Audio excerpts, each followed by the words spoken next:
Hey, I'm Lauren from TastyPC.tv, and today I'm taking a look at the new Corsair Carbide Air 240, which is a really cute little case, and a smaller version of the Air 540, which I've done like a My Thoughts video on, and I'll put a link to that somewhere.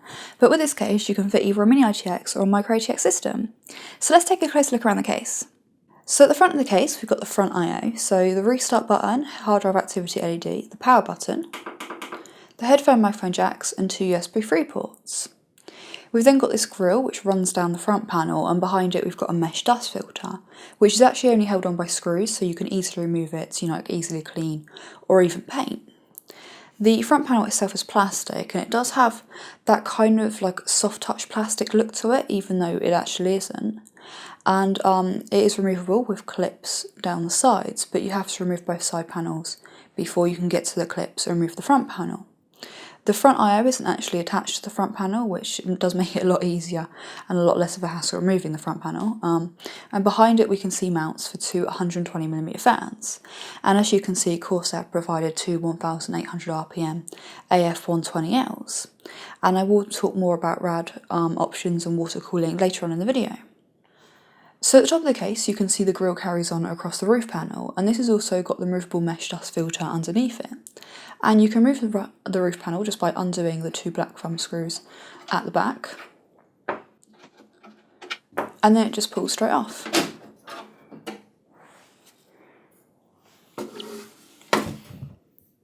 And then underneath that you can see we've got space to mount two more 120mm fans, and of course I have provided a third AF120L. I would have liked it though, of course, I provided LED fans like they did with the 760T, just because I think that the glow would look really nice coming through, you know, kind of like the stripy grille. But these fans were actually mounted on kind of like slits or rails rather than screw holes, so you can actually choose exactly where you want the two fans to go. This is also where you can see that you slide in your SSDs.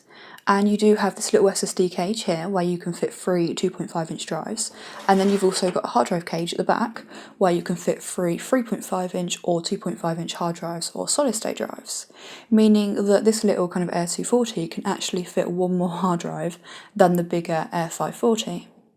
But sliding the SSDs in from the top does mean that in the back you've got very clear access to their connectors, which is the same with the hard drives, although obviously that comes in from the side rather than the top. It would have been nice if the hard drives had been hot swappable though. But both cages are completely removable using screws if you want more space in the back, but also if you remove the hard drive cage, it gives you access to the top half of the CPU cooler backplate kind of mounting cutout, which at the moment is currently covered.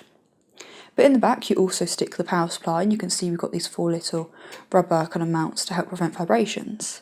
And in terms of how long you can go with the power supply, you can go pretty much as long as you want, as there's going to be nothing there obstructing it. Although if you're going to be using a non-modular power supply, obviously you need to take into account the fact you're going to have this big bundle of cables to kind of work with.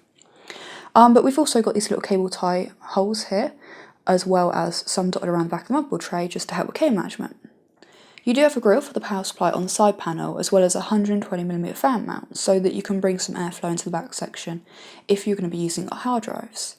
I imagine though you're going to want to have the fan on this intaking, and then make sure the air pressure in the front half of the case is positive, so that the air that it brings in is forced over the hard drives and out the grille at the back, rather than through the cable management grommets into the front half of the case.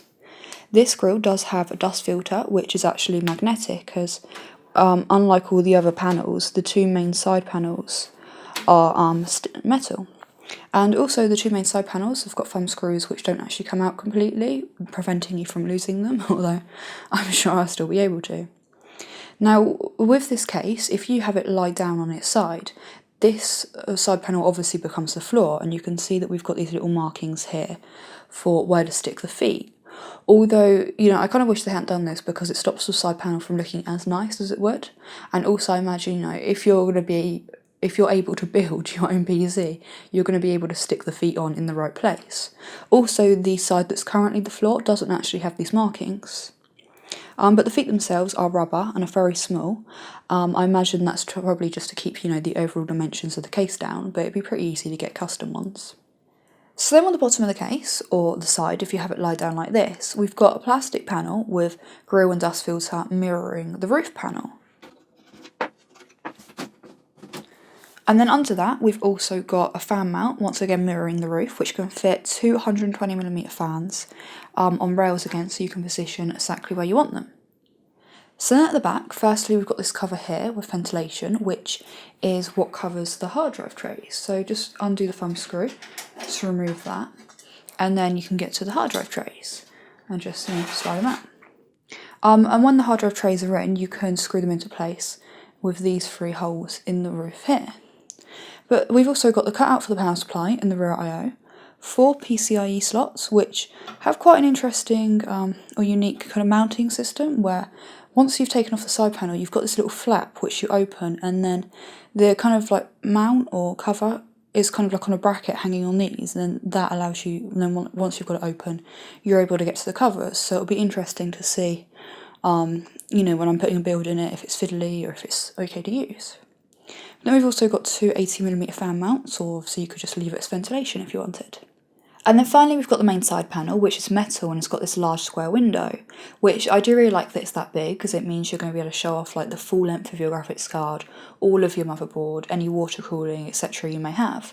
But you don't have to worry about your cables and hard drives and stuff being on show, as they're all in the back section of the case. And the plastic sheet itself is just held on by these little tabs. But anyway, once we've removed the side panel, you can see inside the main section of the case, which can fit either a Mini-ITX or Micro-ATX motherboard. In terms of clearance for the height of your CPU cooler, you've got roughly 120mm of space to work with, and that's the same for the width of your graphics card. In terms of length for your GPU, you've got roughly 330mm of space with the fan, and 350-ish without it. Now in terms of cooling with this case, you can fit a total of 9 fans, 7 of which are 120, so 2 in the floor, 2 in the front, 2 in the roof and 1 in the rear, and then you've also obviously got the 2 80mm mounts at the back there, which for a case of this size I think is pretty decent, and given that 8 of those 9 fans can be in this section, and given, you know, how small this section is and the fact and how much airflow those fans could make, and the fact that it's going to be unobstructed straight onto your graphics card and your motherboard, etc., really wouldn't surprise me if this case has, you know, some of the best performance temps-wise of cases this size on the market. But what I'd probably do myself, if I was just going to be air cooling, is have 2 120mm intaking in the front and the floor, 2 exhausting the roof, and then just leave the 80mm fan mounts empty so that I have positive case air pressure. That being said though, and I did only notice this after fitting a motherboard, is that if you go with Micro-ATX, you can't actually fit standard 25mm fans in the floor of the case, because there's less than a 25mm gap between where the motherboard stops and the floor. So if you do try and stick a fan there, obviously not only will it cover the bottom of the board, but the fan holes won't line up with the mounts. Now in terms of radiator options for water cooling, in the roof, given how much space you've got to work with between the top of the case and the start of the board, you can't fit a radiator here. However, in the front of the case you can fit a 240 rad, and here I fit an Alpha Cool Monster 240 in push-pull, which is an 86mm thick rad, just to kind of show you how thick you can go. Although obviously the thicker you go with the rad, the less length you've got to work with for your graphics card, and like this you've just about got 280mm of space to work with. Although I did notice that if you go for a monster rad, you can't have both fans in the roof because the fan will block the fittings if you have them at the top, and if you have it the other way around with a fan mount at the top, then obviously that will also be blocked by the fan. And that's the same if you decide to go for a Mini-ITX build and you've got 2 fans in the floor, either the fittings or, you know, ports, or the fan mount will be blocked. However, if you only want to go for 2 fans on the floor but only a single one in the roof, or vice versa, then you can comfortably fit a 60mm thick rad or a single set of fans, as long as you make sure to have the fittings on the side, obviously where you've only got 1 fan. Now on the bottom of the case, if you go for Micro-ATX, you're not able to fit fans there, let alone a rad. However, if you do go for Mini-ITX, you are able to fit a 30mm thick rad and a single set of fans, as long as you go for a thin graphics card, so, you know, like a single slot card like this. Although if you do go for a rad in the bottom, given how long the end tank comes out, it means you will only be able to then fit a 30mm thick rad with a single set of fans in the front. So if you do go for Mini-ITX, while you are able to have 2 240 rads, they can both only be 30mm thick, and you do have to be very careful with the parts that you go for. So I've now built a rig inside the Air 240, and as I went with Micro-ATX, I wasn't able to stick any fans in the floor. Although even without the fans in the floor, you still got much better airflow than you'd expect from a Micro-ATX build in a case of this size. I do think though that unless you're going to be using 2 graphics cards, you really should stick with a Mini-ITX build, especially if you're going to be water cooling. With this build, I went with a H100i in pull, because if you've got it in push with the fans at the front, the tube actually prevents you from sticking the second fan in the roof, and obviously you can't have the tubes going down through the bottom, or to the bottom, because then they want to come through your graphics card. But for the graphics card, I ended up going with a Mars 760, but originally I did want to stick 2 Poseidons in here, but the threads came out so far I wasn't able to get the side panel on, because you've only got about 120mm of space to work with. I also tried to stick a strict 780 in here, but I wasn't even able to have it sat in the slot.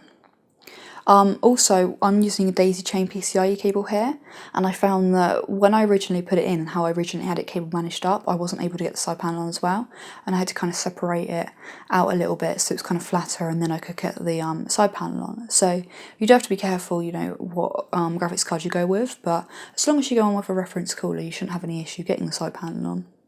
And also, you know, graphics card with reference cooler would probably work better in this build, you know, if it's exhausting out the back, because, you know, in this build, the only airflow is in through a warm radiator, and, you know, the graphics card's going to be running pretty warm, so you don't really want that exhausting into the build as well. But with the kind of PCI cover bracket thing, I did actually really like this. It wasn't fiddly at all, it was very easy to use, much better than some of the kind of covers you see in other cases. And the card doesn't actually have kind of any wobble to it at all, which is great, but I do wish that they'd made it so that you could also use thumb screws as well, just to kind of, you know, extra secure it. Now, in terms of cable management with this case, obviously as the power supply and all the cabling and stuff is in the back section, it means that you can literally just throw the cables in there, put like 0 effort into cable management, and still have a really clean looking build, cable management wise, from the front. Although what I noticed is that if you do have the hard drive cage in, which I don't have the hard drive cage in this build, it covers the top little hole up here for your 8-pin CPU cable. So you have to make sure to move the cage, thread the cable through, and then if you want to put the cage back in, you have to properly kind of put some force into it so that you're able to hold it in place and then screw it down. So it is still possible to get the cable through there with the hard drive cage in, but it just takes a little bit of effort to do so. But given how kind of deep obviously this kind of section is, it means you've got no worry at all getting the rear side panel on, even when you've got kind of the cables just kind of thrown in like this. All in all though, I'd say the case is really easy to build in. So moving on to the conclusion, I do really like the Air 240, and I do feel like it offers more flexibility than other cases of its size. If you are going to be water cooling though, I do think you should stick with a Mini-ITX build. But with this case, one thing that I would have liked is if it could fit wider graphics cards, as, you know, when I originally built this rig in the case, I wanted to put strict 780 in there, as I'm planning on using it as my personal build for a while, and obviously wanting to strict 780 in the build. But unfortunately it was too wide to fit, which I do think kind of sucks, as the 250D, which is a smaller case than this, can fit wider cards. And there are kind of some instances with this case where you think if only it was a little bit bigger it could do this, or, you know, if it's only a bit bigger it could fit that. So, you know, for example, if it was only a bit bigger, then you could fit a rad in the roof. But you can only really go so big until people are kind of like, why not just make it ATX rather than, you know, Micro-ATX or Mini-ITX? And I do think that Corsair have done a really good job, you know, with the space that they kind of had. So yeah, I actually really like this case. I don't kind of have any complaints or kind of issues, although I have noticed recently with kind of newer Corsair cases, the side panel's windows mark very easily, even if you clean them with like a microfiber cloth. So there is that, but other than that, I really do like this case. It's a pretty sweet little case. For that reason, I'm going to give it my sweet award. So if you like the video, hit the like button. Don't forget to subscribe if you haven't already and you want to see more of my videos, and thanks for watching.